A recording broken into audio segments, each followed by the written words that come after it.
Chapter 12.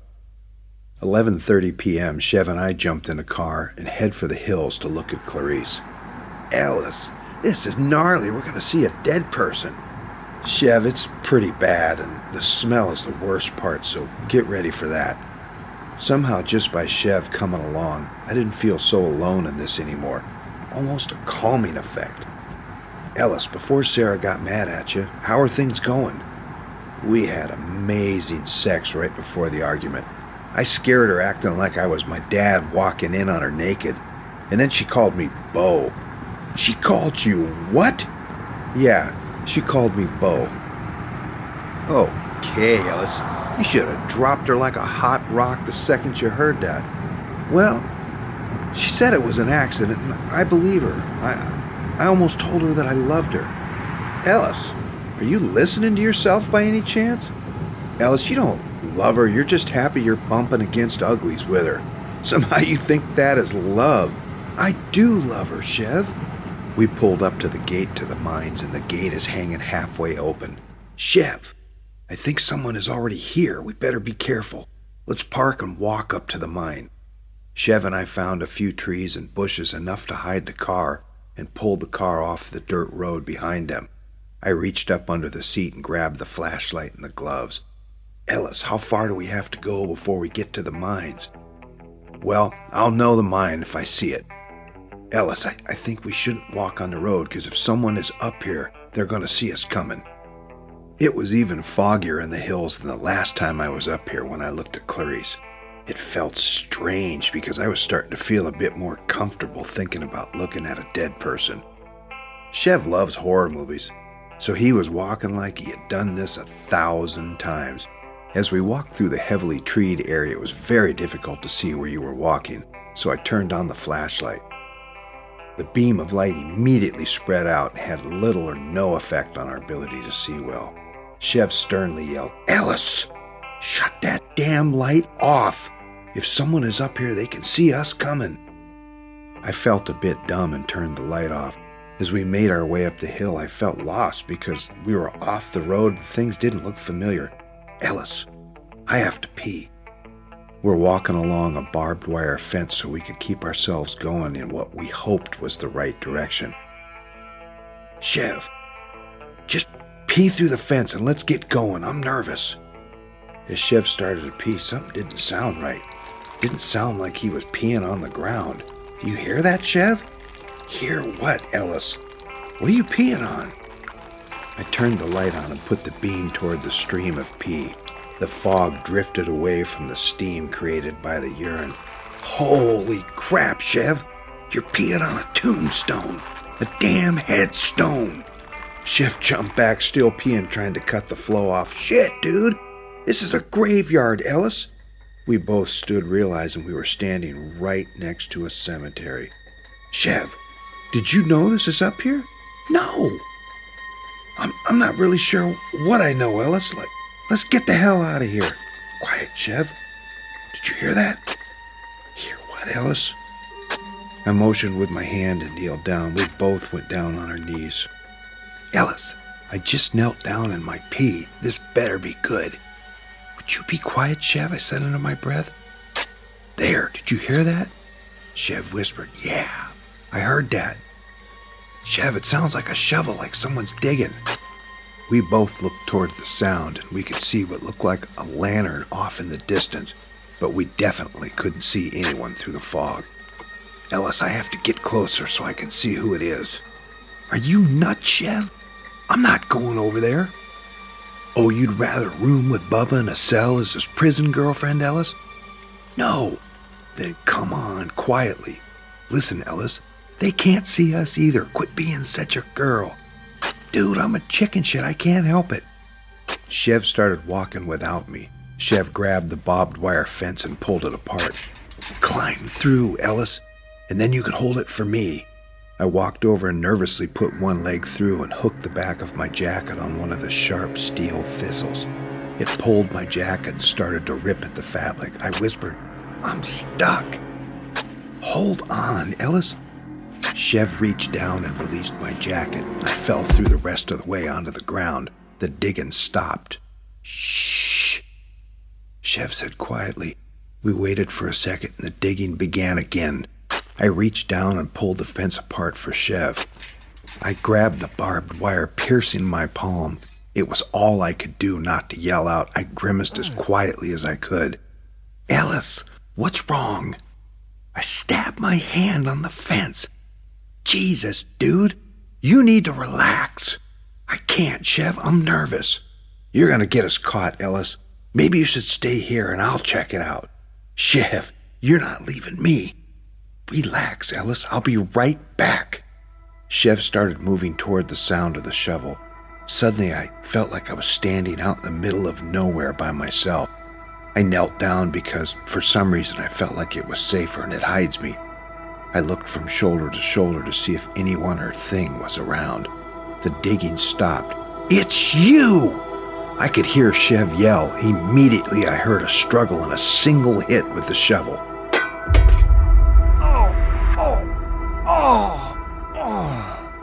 Chev, where are you? Chev, are you all right?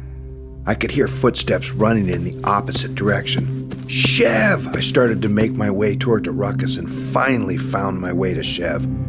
Chev was laying on the ground with his hands by his head. He wasn't moving.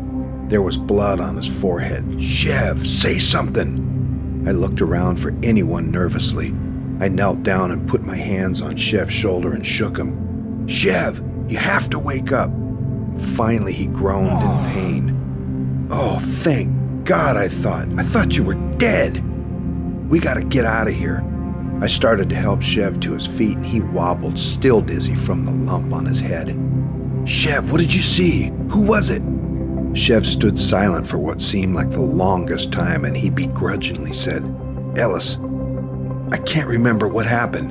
In my head, I felt sick because I knew him remembering was or was not my fate. Chev, it's okay. Let's get home and take care of that lump on your head. Ellis, we have to go check on Clarice. I have to see her. Chev, you're crazy. Probably, Ellis, but I have to look. I need to see if there are any clues. Chev, this isn't a good idea. You just got hit in the face with a shovel. Ellis, quit your whining. It's my headache. I know, Chev, but you may be really hurt. You can't even remember who you saw. I know, but I'm starting to feel better. Just a bit of a headache. The fog seemed to be thinning a bit, and the moonlight was shining more on the ground. Ellis, find your flashlight. We may need it. Chev, let's get going. Your forehead's really starting to swell up. I'm fine, Ellis. I've had bigger hangovers from the 151 Weekend Club. Bacardi 151. A drink with some nasty nightmares. All right, let's go. Chev and I limped our way up the hill. Chev stumbling every now and again. Finally, we reached the mines. Which one is it, Ellis? Just find the smell, Chev. It won't be hard to find. Ellis, let me see the flashlight. Chev walks to the first one that had any kind of opening in the boards. Hey, what about this one, Ellis? Chev leans through the boards and shines the light in and around the opening of the mine. Holy shit, Ellis, look at this. What, Chev? Come over here, Ellis. Ellis, look inside on the wall. I look where Chev's shining the light. What does that say, Chev? I can't tell, Ellis. Let's climb inside. Chev and I climb through one leg at a time. Chev shines the light on the ground, and there was obviously an old campfire. Ellis, whoever it is, I think they might be making camp here. Chev shines the light on the wall again. I walked over closely and ran my fingers by the writing on the wall. A chill ran down my back. Chev, the wall says Rave Cave. Ellis, knock it off. Chev, I'm not kidding. Jesus, Chev.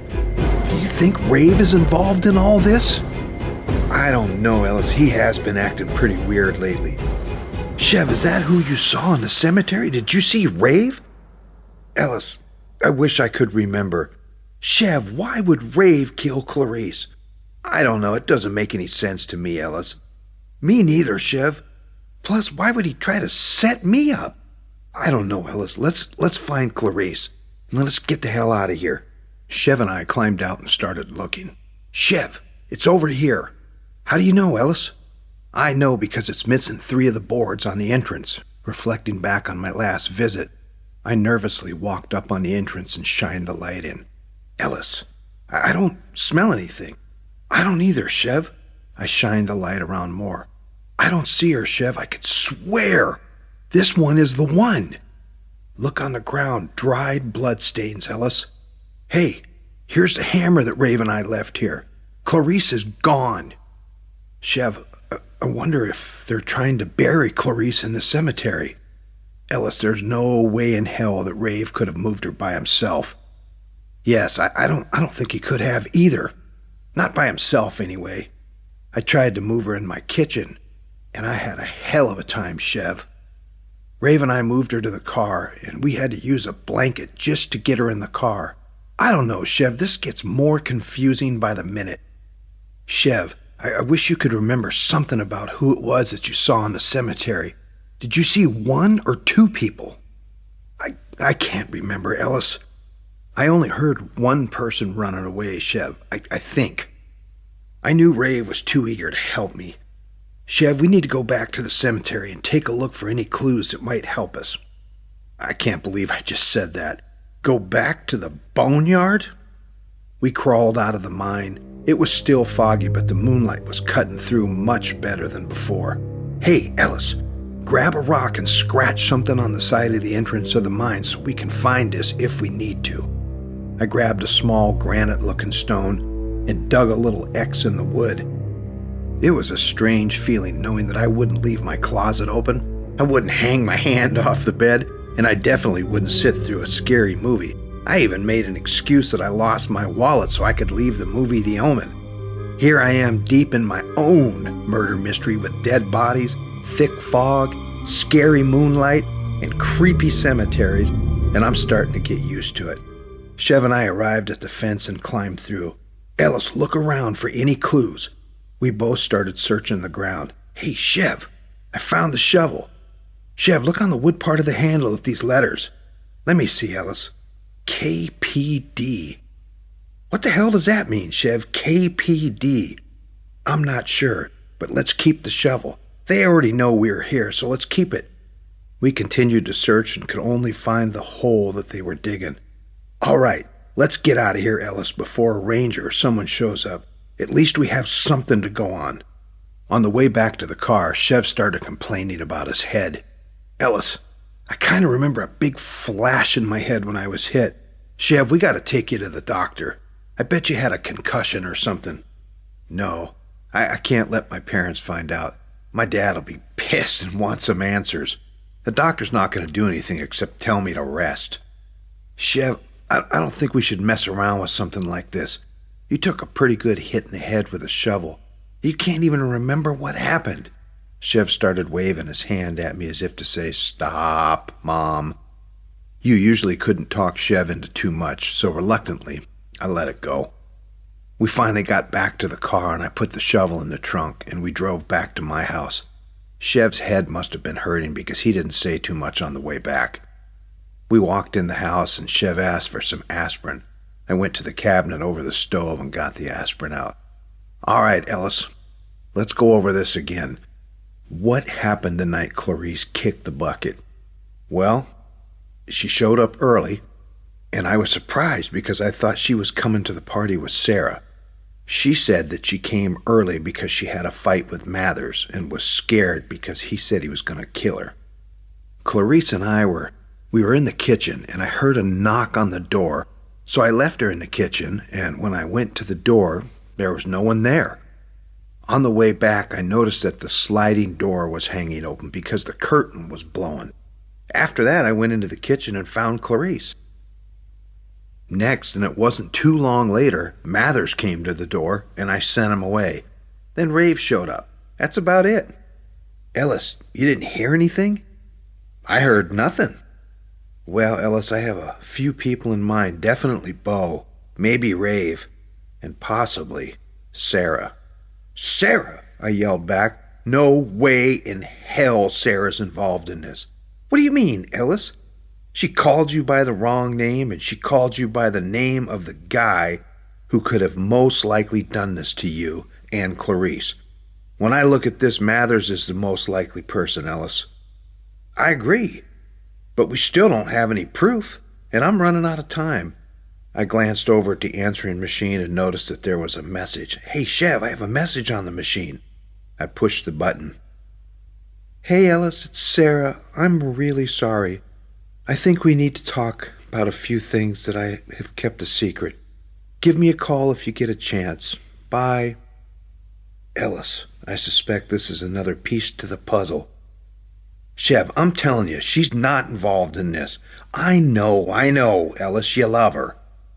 Ellis, I'm going home to try to sleep this off. My headache isn't getting any better. All right, I'll see you tomorrow, Chev.